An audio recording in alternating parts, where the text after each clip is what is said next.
Hello everyone, আজকে আমরা বানাবো ইউটিউব দেখে ইন্সপায়ার হয়ে বাবল টি। এখন আমরা আমাদের ইনগ্রেডিয়েন্টসগুলোকে দেখাবো।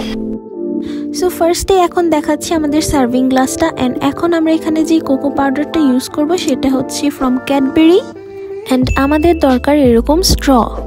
সো ফার্স্টেই সাগুদানাগুলোকে গ্রাইন্ডার দিয়ে ভালোভাবে পাউডার টেক্সচার এনে এটাকে ভালোভাবে ছেঁকে নিতে হবে।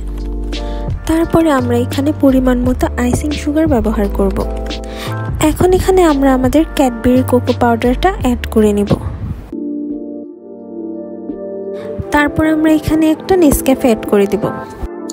এখন এই সব মিশ্রণগুলোকে আমরা আবার ছেঁকে নিব। তারপরে একটু একটু করে গরম পানি অ্যাড করতে হবে এবং এটা দিয়ে একটা পারফেক্ট ডো বানিয়ে নিতে হবে।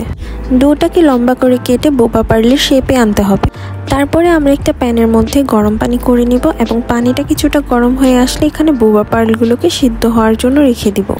পানি বয়েল হয়ে যাওয়ার পরে আমরা কিছুক্ষণ গরম পানিতে এটা রেস্টের জন্য রেখে দিব এবং দেখব এটা কিছুটা জেলি টাইপের সফট হয়ে গেছে। তারপর আমরা আবার প্যানের মধ্যে ক্যারামেলের জন্য চিনি দিয়ে দিব অ্যান্ড একটুখানি পানি অ্যাড করব অ্যান্ড তার সাথে একটা কফি অ্যাড করে দিব।